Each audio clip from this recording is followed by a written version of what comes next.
अस्सलाम वालेकुम। ईद की रौनक तो गुजर गई, लेकिन जनाब कुर्बानी के गोश्त से मज़ेदार चीज़ें बनाने का सिलसिला अभी जारी है। तो आज हम बनाने जा रहे हैं मज़ेदार और जूसी कबाब। सबसे पहले कीमे में नमक, कुटी मिर्च, लाल साबुत गोल मिर्च को कीमे में ही पीस लें। थोड़ा सा अदरक लहसुन का पेस्ट, कुटा हुआ साबुत धनिया, हरी मिर्च, थोड़ा सा दही जिससे कबाब बहुत सॉफ्ट बनेंगे। आखिर में थोड़ा सा बेसन मिला दें। अब फ्राई पैन को गर्म कर लिया गया है। अगर आप डाइट पर हैं तो थोड़ा ऑयल यूज़ कीजिए, अदरवाइज़ आप इसमें और ऑयल भी यूज़ कर सकते हैं। अब कबाब को गर्म पैन में फ्राई किया जा रहा है। देखिए धीरे धीरे इनका रंग कितना खूबसूरत गोल्डन ब्राउन होता जा रहा है। एक साइड से कबाब अच्छी तरह फ्राई हो चुके हैं। अब कबाबों को एहतियात के साथ पलट लेते हैं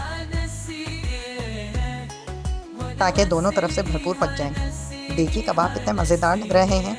गोल्डन कलर और क्रिस्पी टेक्सचर इन्हें और भी लजीज बना रहा है।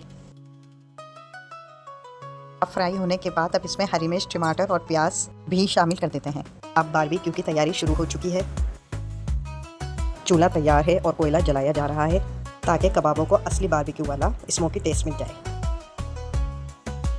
अब कबाबों को स्मोकी टच देने के लिए जलते हुए कोयले पर हल्का सा ऑयल डाला जा रहा है और इससे आता है ख़ास बारबेक्यू वाला मज़ा।